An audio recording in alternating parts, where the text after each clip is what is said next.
ইমাম আবু হানিফা রাহমাতুল্লাহ আলাইহি রাস্তার পাশে দিয়ে যাচ্ছে, মাঠের মধ্যে ছোট বাচ্চারা ফুটবল খেলে, হালকা হালকা বৃষ্টি পড়ে, একটা ছেলে বল নিয়ে দৌড় দিয়া রাস্তার কিনারে গেছে। ইমাম আবু হানিফা রাহমাতুল্লাহ আলাইহি কবরটা দিকে কাছে নিয়ে কবা যান, সাবধান, বৃষ্টির মধ্যে খেলতেছ, পাও ফিসলানি বেটা পাও, সাবধানে খেলবে। বাচ্চাটা ইমাম আবু হানিফারে কই, হুজুর সায়েন আপনার নে পাও ফিসলায়। বাচ্চারে হুজুরে বলেন সাবধানে খেললো বেটা, পাও যেন না ফিসলায়। ভাষা বুঝেন? বাচ্চা হুজুর রে কও, হুজুর সাবধান, সায়েন আপনার নে পাও ফিসলায়। হুজুর আমার কথা,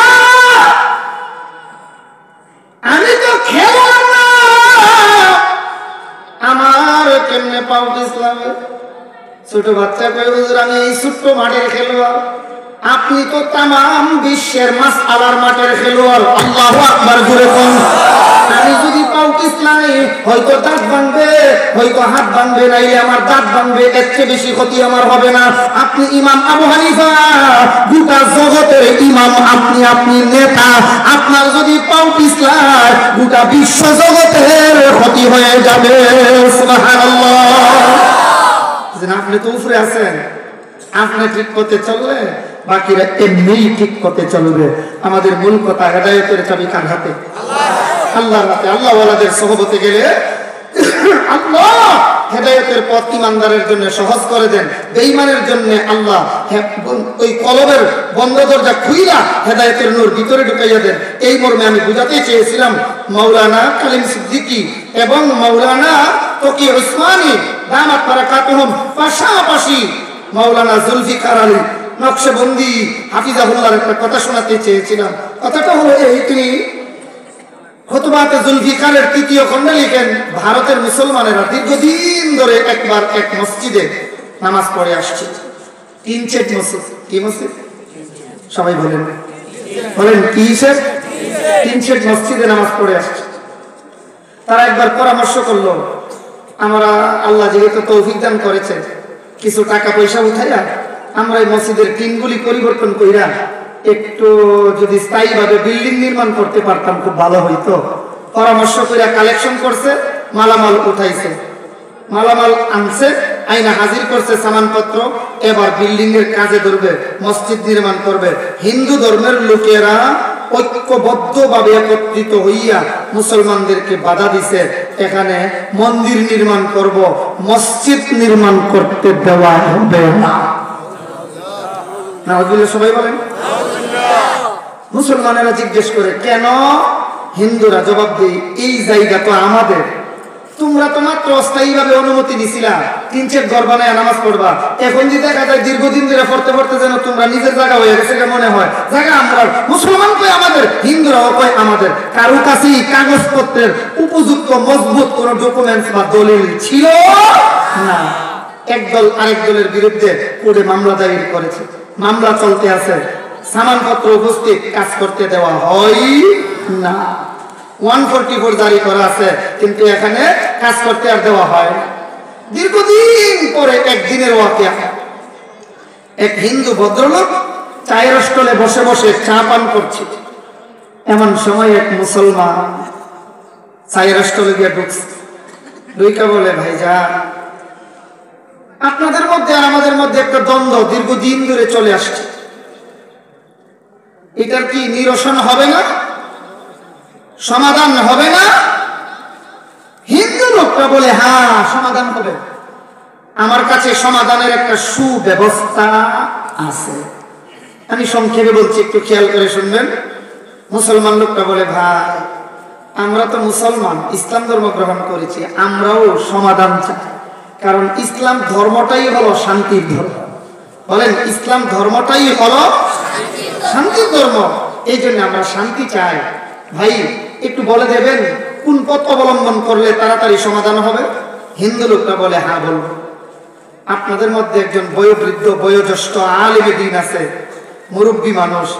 আচ্ছা, এই জায়গাটা আগেকার ছিল বা পাশের বাড়িটা আগেকার ছিল, 20 বছর আগেকার ছিল, এটা কি 20 বছরের যুবকে যতটুকু জানেন, 60 বছরের বা 80 বছরের বুড়া তার চেয়ে কম জানেন? সবাই বলেন না কম জানেন আর বেশি জানেন? ওই হিন্দু লোকটা বলে আপনাদের মধ্যে একজন বড় আলিম আছে, মুরব্বী আলিম। ওই আলিমের নামটাও কিতাবে উল্লেখ করা হয়েছে, মুফতি ইলাহি বক্স। মুফতি ইলাহি বক্স রহমাতুল্লাহি আলাইহি খুতবাতে জুলফিকারের ৩য় খণ্ডে উল্লেখ করা হয়। মুফতি ইলাহি বক্স রহমাতুল্লাহর নাম বইলা দিয়া বলেন, আমরা হিন্দু ধর্মের লোকেরা ছোট বড় আবাল বৃদ্ধা বনিতা যুবক যুবতী সকলেই মুফতি ইলাহি বক্সরে মহব্বত করি। আমরা জানি মুসলমানদের ধর্মগুরু এই মুরব্বী আলিম মিথ্যা কথা বলে না। এই জন্য একটা কাম করো, ওই আলিমরে যদি কুড়ের মধ্যে মামলা শোনানোর দিন আইনা হাজির করতে পারো, তিনি যদি বইলা দেন এই জায়গা হিন্দুদের জায়গা নয় মুসলমানদের জায়গা, তাহলে সমাধান হয়ে যাবে, রায় পেয়ে যাইবা তোমরা। ও তাই নাকি বলে, হ্যাঁ তবে শুনে রাইখো, যদি তিনি বইলা দেয় হিন্দুদের, তখন মানবানি।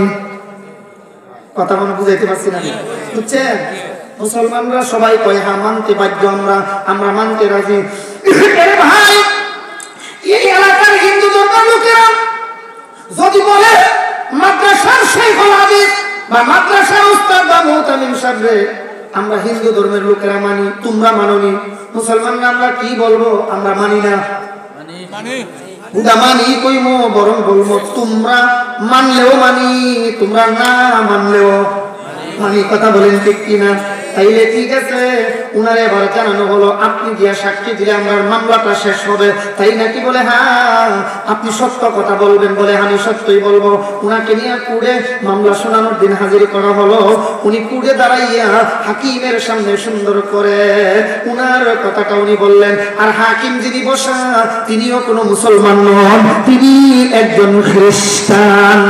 মুসলমান আর হিন্দু ধর্মের লোকেরা একসাথে গিয়ে দুই দিকে দাঁড়ালো কুড়ের মধ্যে, আর এই দিক দিয়ে খ্রিস্টান বেড়া এখন শুনবে, ফাইসালা দিবে। মুসলমানের মধ্যে একজন মুরব্বী আলেম মুফতি ইলাহি বক্স রহমাতুল্লাহ আলাইহি দাঁড়ালেন, দাঁড়াইয়া শপথ বাক্য পাঠ করলেন, যাহা বলিব সব সত্য বলিব, মিথ্যা বলিব না। আমার জীবন চলে গেলেও কোনো পক্ষপাতিত্ব করিব না, আমি পক্ষপাতিত্ব করব না, আমি সত্য কথাই বলবো। মুসলমানেরা খুশি এই জন্য যে আমরা এত বড় আলিম, তো আমরা পক্ষেই কথা বলবেন। হিন্দুরাও খুশি কেন? যে হিন্দুরা জানে মুসলমানদের ধর্মগুরু এত বড় আলিম মিথ্যা কথা বলতে পারে, বলে মিথ্যা কথা বলবে না। এই জন্য দুনো দলই খুশি, হিন্দুরাও খুশি মুসলমানরাও খুশি।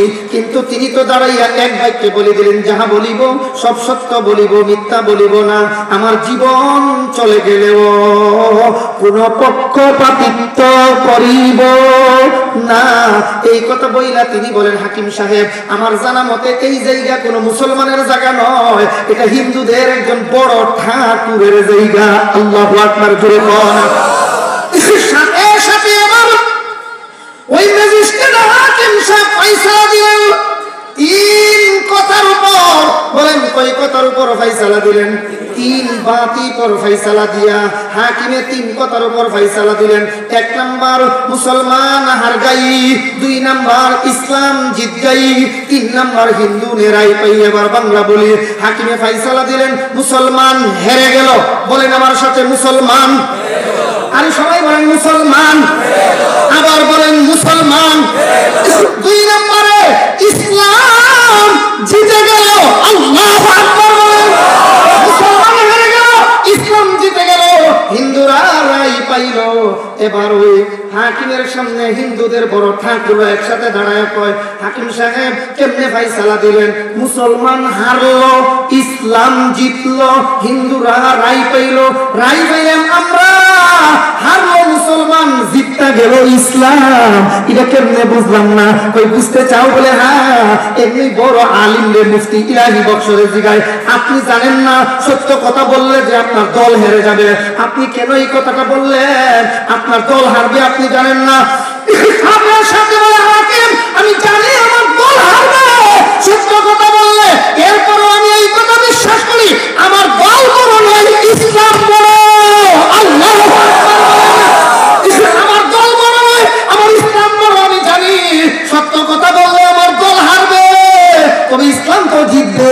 আমার দল হারলে আমার সমস্যা নাই, ইসলাম জিতলেই চলে।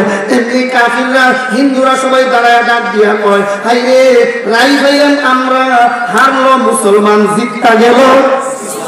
ইসলাম তাইলে বোঝা গেল আমরা কোন ধর্ম গ্রহণ করি। রাই ভাইও আমার ধর্ম জিতে না, মুসলমান হারলেও ধর্ম জিতে যায়। তাইলে বোঝা গেল আমরা একটা ধর্ম না, আমরা একটা ব্যক্তিগত কর্ম। ইসলাম হলো ধর্ম। এই জন্য আই সকলে মিল্লা কালিমা পড়ে নাই। এমনি হাকিমে কই বেড়া কালিমা পড়লে আমার থয়া কেন, আমার লয়া পড়। আই একসাথে সবাই কালিমা পড়ি না, ইলাহা ইল্লাল্লাহু মুহাম্মাদুর রাসূলুল্লাহ। আল্লাহু আকবার, জোরে বলেন, জোরে বলেন।